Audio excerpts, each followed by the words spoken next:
Hello people, हर हर महादेव। कैसे हैं आप सब लोग? आई होप आप सब लोग बहुत अच्छे होंगे।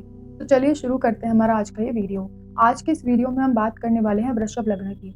वृषभ लग्न में अगर सूर्य 7th हाउस में बैठ जाते हैं तो कैसे रिजल्ट करते हैं। देखिए, सूर्य यहाँ पर 4th हाउस के लॉर्ड है। 4th हाउस से हम क्या क्या देखते हैं? हमारी हैप्पीनेस को देखते हैं, हमारी मदर को देखते हैं, हमारे मदरली अफेक्शन को देखते हैं, है ना। हमारे डोमेस्टिक पीस को देखते हैं, प्रॉपर्टी रिलेटेड प्रॉपर्टीज को देखते हैं, लैंड को देखते हैं, व्हीकल्स को देखते हैं, और हमारी जितनी भी कन्वीनियंसेस हैं उसको देखते हैं, हमारे कंफर्ट को देखते हैं, राइट। अब इसका लॉर्ड जो है वो 7th हाउस में आ गया है। 7th हाउस क्या होता है?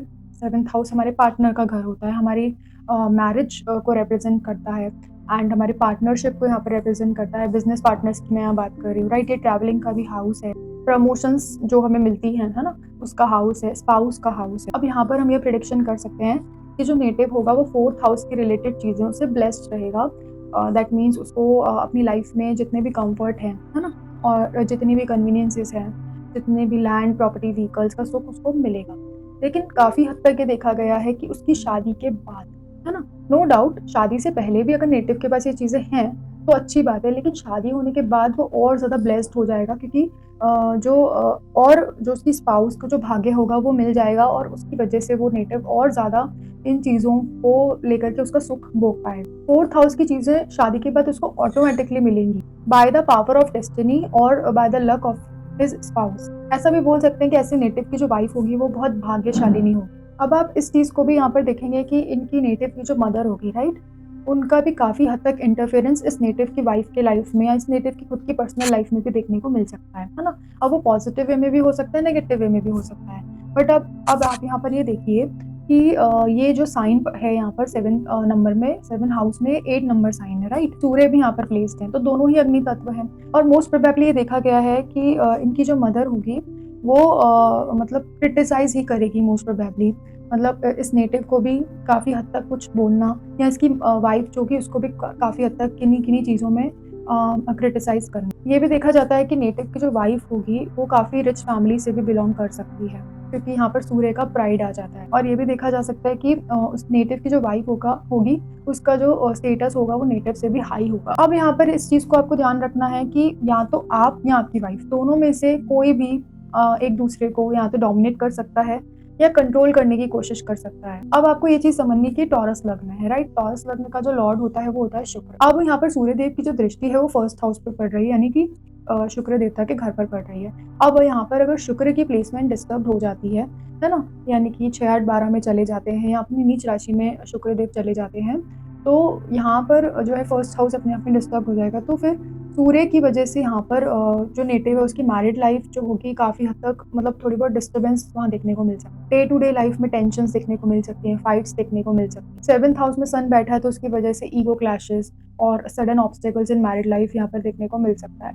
अगर यही दृष्टि जो है वो पॉजिटिव वे में जा रही है तो he will be blessed in his married life. शुक्र अगर यहाँ पर 3रे भाव में, 5वें भाव में, 8वें भाव में, 12वें भाव में या 6ठे भाव में है, तो ये यहाँ पर शुक्र जो है वो बहुत बुरे रिजल्ट्स आपको देंगे, है ना। मतलब अगर इन भावों में शुक्र बैठते हैं तो यहाँ पर शुक्र की जो प्लेसमेंट है वो डिस्टर्ब मानी जाती है। अब यहाँ पर आपको एक चीज़ और ध्यान रखनी है कि अगर आप मेल का चार्ट देख रहे हैं तो मेल के चार्ट में अगर यही सारी चीज़ें देखने को मिल रही है कि शुक्र की प्लेसमेंट डिस्टर्ब है और सूर्य अगर यहाँ बैठे हैं, तो आप ये जो चीज़ें मैंने बताई हैं आप रिप्रेजेंट कर सकते हैं। बट फॉर फीमेल्स अगर आप फीमेल का चार्ट देख रहे हैं तो वहाँ पर आपको गुरु की प्लेसमेंट को या गुरु को देखना होगा कि गुरु किस तरीके से बैठा हुआ है। गुरु अगर 1, 2, 3, 4, 5, 10 और 11 इन भावों में है तो गुरु की प्लेसमेंट यहाँ पर पॉजिटिव मानी जाएगी। और गुरु यहाँ पर अगर 6, 8, 12 में है या 9वें भाव में है तो गुरु की प्लेसमेंट को यहाँ डिस्टर्ब माना जाएगा। दैट मीन्स फिर फीमेल की चार्ट में भी अगर यही सब है, गुरु की प्लेसमेंट डिस्टर्ब है और सूर्य 7th में बैठे हुए हैं, है ना, तो मैरिड लाइफ में इश्यूज आ सकते हैं। अगर प्लेसमेंट पॉजिटिव है गुरु की तो अच्छा ही देखने को मिलेगा। अब फॉर एग्जाम्पल आप कहते हैं कि जी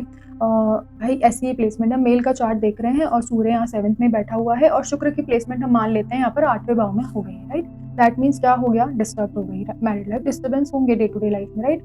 अब यहाँ पर अगर चंद्रमा स्ट्रॉन्ग है ना, अगर किसी का चंद्रमा स्ट्रॉन्ग है तो वो इंसान क्या करता है, चीज़ों को मैनेज करने की कोशिश करता है, इतनी जल्दी स्ट्रेस में नहीं जाता, टेंशन में नहीं जाता, ओवर चीज़ों को नहीं सोचता, उस चीज़ों को सॉल्व करने की कोशिश करता है, राइट। तो प्रॉब्लम्स वो काफ़ी हद तक मैनेज कर सकता है।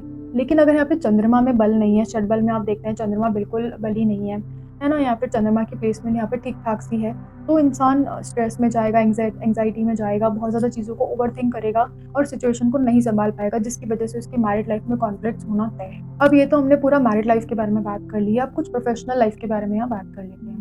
देखिए 7th हाउस से हम पार्टनरशिप को भी देखते हैं, तो जब भी अगर आप किसी बिज़नेस में जा रहे हैं, जो पार्टनर्स आप चूज़ कर रहे हैं, तो आपको उन पर थोड़ी नज़र रखनी है, क्योंकि पार्टनर्स यहाँ पर डायनामिक हो सकते हैं, मिस्टीरियस हो सकते हैं, कुछ सीक्रेटिव रह सकते हैं, तो आपको थोड़ी उन पर नज़र बना के रखनी होगी। मतलब ऐसा बोल सकते हैं कि वो आप पर हावी होने की कोशिश कर सकते हैं या चीज़ें आपसे छुपा सकते हैं, कुछ सीक्रेटिव नेचर के हो सकते हैं कि आपके सामने कुछ चीज़ों को बता नहीं रहे हैं और अंदर ही अंदर कुछ कर रहे हों पीठ-पीछे, राइट? और डोमिनेट कर सकते हैं आप। 4th हाउस से हम हमारी प्रॉपर्टीज़ को देखते हैं, तो ऐसा इंसान जो होता है वो रियल एस्टेट का काम कर सकता है, बट फर्स्टली आपको यहाँ पे मंगल की प्लेसमेंट देखना मैंडेटरी है, राइट?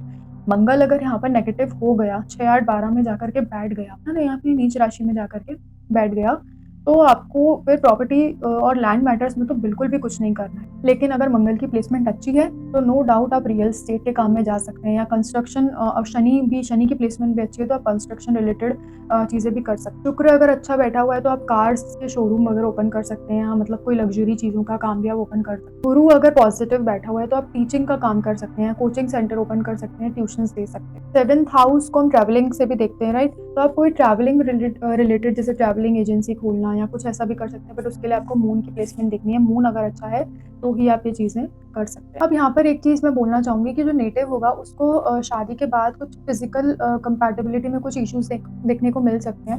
मैं ऐसे यहाँ पे क्यों कह रही हूँ? क्योंकि यहाँ पर शुक्र और सूर्य दोनों की एनर्जीज़ जो है वो काफ़ी डिफरेंट है, राइट? अब यहाँ पर 7th हाउस में सूर्य आकर के बैठ गए हैं, है ना? और ये जो चार्ट है, जो लग्न है, ये शुक्र का है, राइट? सूर्य यहाँ पर ईगो या सेल्फ एस्टीम रिप्रेजेंट करता है, तो इस वजह से थोड़ी बहुत दिक्कत यहाँ पे देखने को मिल सकती है, ठीक है? अनटिल और अनलेस अगर 7th हाउस अपने आप में स्ट्रॉन्ग नहीं है तो। अगर मान लीजिए यहाँ पर मंगल की पोज़ीशन डिस्टर्ब हो जाती है ना? जैसे मैंने आपको प्रीवियसली बताया कि कहाँ-कहाँ मंगल डिस्टर्ब होगा और कहाँ-कहाँ अच्छा रिज़ल्ट करेगा। फॉर एग्ज़ाम्पल मंगल यहाँ पर छठे भाव में आ जाता है, तो ये भाव अपने आप में पीड़ित हो गया।